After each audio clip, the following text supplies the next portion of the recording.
Salve, salve nação rubro-negra! Estou chegando agora, finalzinho dessa segunda-feira, para trazer as últimas informações e as principais notícias do rubro-negro mais querido do Brasil, o Clube de Regatas do Flamengo. Bom, inicialmente eu pediria a você que não é inscrito no canal, que se inscreva nesse botãozinho vermelho que está aí logo abaixo, que você também compartilhe os nossos conteúdos nas redes sociais, que ative o sininho das notificações para que você possa ser notificado de tudo que acontecer de novidade no canal Marquinhos Fla Assunção e que também você deixe o like para fortalecer o nosso canal perante a plataforma do YouTube. Bom, inicialmente, para a gente não perder muito tempo, vou trazer os destaques do que eu falarei nesse resumo de notícias do Mengão. Flamengo encerra preparação para enfrentar a Universidade Católica amanhã no Maracanã pela Libertadores da América. Pressão aumenta sobre diretoria e treinador Paulo Souza. E nome de Jorge Jesus é uníssono na torcida. Flamengo informa cirurgia de Fabrício Bruno e especialista da área relata diagnóstico do atleta. Garoto vítima de violência no Chile na partida diante da Universidade Católica e Flamengo lá no Chile, está no Rio de Janeiro a convite do rubro-negro mais querido do Brasil. Flamengo, depois da Libertadores, tem sequência de jogos em casa pelo Brasileirão. Falarei também sobre algumas especulações em torno do Flamengo, nomes de Carlos Carvalhal, nome de Cuca, notícias de Vidal e também de Diego Alves. E por final, falarei sobre o orgulho da nação que deu passo importante para conquistar mais uma vaga na finalíssima do NBB 2021-2022. Bom, inicialmente falarei sobre a preparação do Flamengo para a partida de amanhã pela Libertadores da América, a quinta rodada da fase de grupos da Libertadores 2022. O Flamengo, que se reapresentou ontem após a partida contra o Ceará em Fortaleza, fez ontem um treino regenerativo com alguns jogadores e treino técnico tático com outros. Hoje, porém, o Flamengo, em treinamento realizado pela manhã, encerrou a preparação visando a partida contra a Universidade Católica. Porém, hoje tivemos uma boa notícia. Rodrigo Caio treinou normalmente e vai ficar à disposição do treinador Paulo Souza, ele que saiu com suspeita de uma lesão até certo ponto grave da partida contra o Ceará no seu tornozelo. Outra notícia de lesões é que Diego Alves, que já não treina com bola há mais de uma semana, hoje novamente não treinou, portanto está fora da partida de amanhã contra a Universidade Católica. Eu ontem no meu Twitter fiz um questionamento, postei lá, que até por conta da má fase que atravessa o goleiro Hugo Souza, que o Flamengo, e também por ter machucados ainda o goleiro Santos e Diego Alves, o Flamengo poderia testar Matheus Cunha no gol diante da Universidade Católica. Algumas pessoas concordaram, outras não, dizendo que Libertadores não é fase para testes, que Matheus Cunha é inexperiente, porém a gente não pode esquecer, lógico que guardadas as devidas proporções, que Vinícius Júnior estreou na Sul-Americana com 17 anos e não sentiu, fez gol e deu assistência na partida que estreou. Isso é uma questão até de oportunidade, já que Matheus Cunha se ouve tão bem no Campeonato Carioca, naquelas duas primeiras partidas que a base jogou no lugar do time profissional. Bom, meus amigos, a expectativa é pela lista dos relacionados de Paulo Souza para amanhã, a expectativa também pela escalação. Será que ele vem de Ayrton Lucas ou vem de Marcos Paulo na lateral esquerda, ou se vem com 3 zagueiros de origem? Será que vem com Mateuzinho ou com Isla? Será que vem com Thiago Maia ou com Ilharão? Então, eu acho que certeza é só do meio para frente que vai jogar o quarteto Everton Ribeiro, Arrascaeta, Gabigol e Bruno Henrique. Uma notícia sobre o nosso adversário, o treinador Ariel Holan, que está há pouco tempo contratado pela Universidade Católica, testou positivo para o Covid e não vai estar na beira do campo dirigindo a Universidade Católica amanhã no Maracanã, 9h30 da noite, contra o Flamengo. A partida de amanhã do Flamengo pela Libertadores terá transmissão pelo SBT e também pela Conmebol TV. Para o SBT, a partida será transmitida para todo o Brasil menos para o estado de São Paulo e para as cidades de Maringá, Londrina, Curitiba e Ponta Grossa, que acompanharão a partida do Corinthians contra o Boca Juniors lá na Argentina. Bom, meus amigos, em relação ao dia a dia campo e bola do Flamengo para a partida de amanhã contra a Universidade Católica, é isso. Mudando de assunto, falaremos que a pressão aumenta e muito sobre a diretoria do Flamengo, sobre seu treinador Paulo Souza, e que Jorge Jesus é o nome uníssono da torcida rubro-negra para suceder Paulo Souza, que faz um péssimo trabalho com desempenho ruim. A pressão da torcida nas redes sociais aumenta por mudanças nos cargos de futebol do Flamengo e também no comando da equipe. Ações nas redes sociais, como um tuitaço, estão sendo marcados para hoje a partir das 19h30, como pedido para a volta do Mister Jorge Jesus ao Flamengo. Especulações generalizadas que chegam de que o Mister aumentou ainda mais o prazo, aguardando um convite do Flamengo, um prazo para definir sua situação, se vai para o Fenerbahçe ou não. O Flamengo também se pronunciando que vai aguardar a sequência de jogos no Rio de Janeiro, mais precisamente no Maracanã, contra a Universidade Católica, Goiás, Sporting Cristal, Fluminense e Fortaleza, para avaliar a substituição ou não do Paulo Souza por um novo treinador. O Flamengo vai se manter calado até quando a respeito dessas situações que está sofrendo, dessa pressão violenta da torcida em cima da diretoria e em cima também do comando técnico da equipe.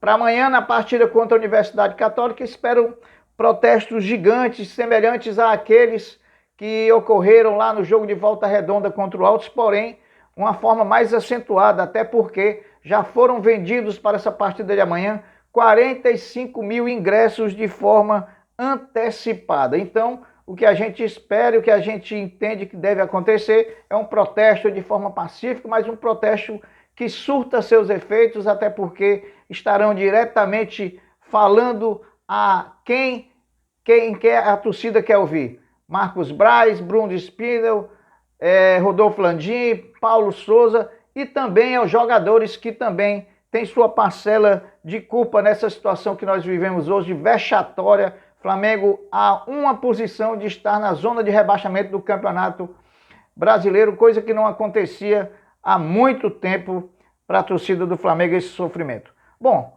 mudando de assunto, o Flamengo também informou hoje em nota oficial e através de um boletim médico a cirurgia de Fabrício Bruno e também o diagnóstico da especialista em dedo e tornozelo, a doutora Verônica Viana. Eu vou ler a nota do Flamengo. O Flamengo se pronunciou dizendo: o Clube de Regatas do Flamengo informa que o atleta Fabrício Bruno passou por cirurgia no último domingo para a retirada de um fragmento ósseo no pé esquerdo. O procedimento foi realizado no Hospital Copa Star pela médica Verônica Viana e acompanhado pelo Dr. Márcio Tanuri. A ortopedista é especializada em cirurgia do pé e do tornozelo. Verônica Viana explicou o procedimento realizado no atleta e destacou os resultados durante o tratamento conservador. Prestem atenção nesse depoimento da especialista em pé e tornozelo, porque ela aprova o tratamento que vinha sendo feito em cima de Fabrício Bruno pelo Departamento Médico do Flamengo. Abre aspas para a doutora Verônica Viana, que disse: o Fabrício Bruno teve uma lesão muito importante no ligamento do dedão do pé. É uma lesão grave e rara. Ele, porém, atendeu aos critérios do tratamento conservador. A lesão foi de grau 2 para 3, mas estável, o que não indicou a cirurgia. Foi a decisão do Departamento Médico do Flamengo e que eu concordei durante todas as avaliações. No decorrer do tratamento, ele apresentou um outro ponto de dor, agora em cima do dedão. Realizamos um novo exame e vimos que o ligamento rompido na sola do pé estava em pleno processo de cicatrização e em clara evolução.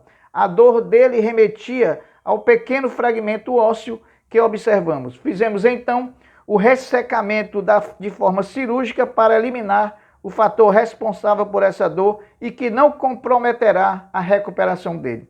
O Fabrício não tem mais dor no ligamento, teve alta e seguirá o tratamento, explicou a doutora Verônica Viana. O gerente de saúde e alto rendimento do Flamengo, doutor Márcio Tanuri, também se manifestou dizendo, abre aspas, o Fabrício Bruno permanecerá em casa durante a semana e retornará ao clube para os trabalhos de fisioterapia na próxima segunda-feira, no dia 23, já a próxima segunda, e o prazo para que ele volte aos Jogos do Flamengo que está estimado em torno de 2 meses, o que mantém o previsto antes mesmo da cirurgia. O tratamento evoluiu como todos os exames mostraram e entramos agora no último estágio do problema grave que ele sofreu, falou o doutor Márcio Tanuri. Então, meus amigos, agora começa a fisioterapia para que o Fabrício Bruno possa retornar de forma definitiva a vestir a camisa do Flamengo.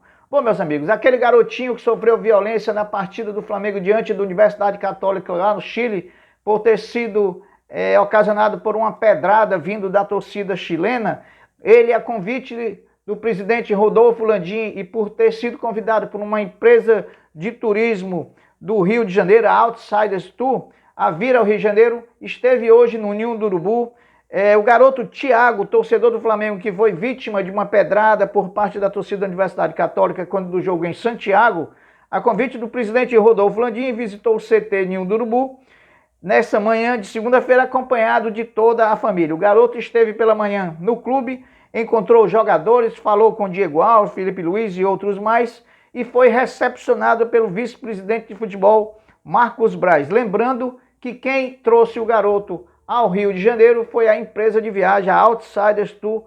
Mandar os parabéns aqui para a Outsiders Tour pela iniciativa e pelo Flamengo também por ter aberto as portas do CT.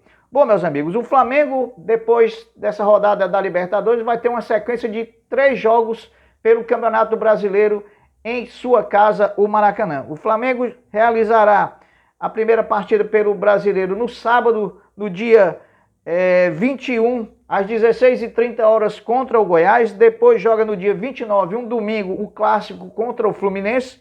E no dia 5/6, contra o Fortaleza, um domingo também, faz a terceira e última partida em casa nessa sequência do Brasileirão, tendo a oportunidade de faturar aí 9 pontos e sair dessa zona incômoda pertinho da zona do rebaixamento que nós nos encontramos. Bom, falarei agora sobre algumas especulações em torno do nome do Flamengo. Especulações como a de Carlos Carvalhal, que hoje teve a informação por parte do Clube Braga, lá de Portugal, clube ao qual o treinador Carvalhal era seu técnico, avisando que não renovará o contrato do treinador. Portanto, o mesmo ficará livre, sem pagamento de multa, porém, quem quiser contratá-lo tem que correr, porque há interesse de clubes da Inglaterra, o Brentford, por exemplo, de clubes da Espanha e clubes também do mundo árabe. Eu falei porque sempre Carvalhal é um dos nomes lembrados para provável técnico do Flamengo. Outro nome especulado foi de Cuca, trazido por 2 influencers rubro-negros que estão aí na mídia, dizendo do interesse do Flamengo no Cuca e também de uma certa pessoa que teve contato com pessoas próximas ao Cuca, que até porque o Cuca está parado nesse ano de 2022, mas o que se tem notícia é que a resposta foi dizendo que é o Flamengo. E se é o Flamengo, é diferente, porém a gente tem que aguardar, pode ser só especulação e a torcida do Flamengo é uníssona em falar pela presença de Jorge Jesus. Hoje também o jogador Vidal, o chileno Vidal, soltou um vídeo com a esposa dele tocando um rap, um funk, alguma música desse tipo, e ela vestida com a camisa do Flamengo. Mais uma vez, Vidal mostrando e cavando uma vaga no rubro-negro mais querido do Flamengo, do Brasil. O Diego Alves também teve pelo São Paulo o desmentido de qualquer interesse no goleiro do Flamengo para aquisição. Bom, meus amigos, e para terminar esse rol de notícias, eu digo que amanhã o orgulho da nação, o basquete do Flamengo, que ontem teve uma vitória maiúscula diante do Minas na casa do adversário, abrindo 2-0 na série de melhor de 5, pode amanhã, na realização da terceira partida, cravar a vaga do Flamengo na finalíssima do NBB 2021-2022. O Flamengo que busca o 8º ou é o 9º título da competição. O Flamengo que é o maior vencedor do NBB de todos os tempos. Bom, meus amigos, as notícias são essas. Para terminar, eu me despeço pedindo mais uma vez que você se inscreva no canal, que deixe seu like, que compartilhe nossos conteúdos nas redes sociais e que ative o sininho das notificações para que você possa ficar informado de tudo que acontece no canal Marquinhos Fla Assunção. Eu me despeço agora, dando um até breve, dizendo fiquem com Deus, porque eu sempre estou com ele. Saudações rubro-negras. Fui!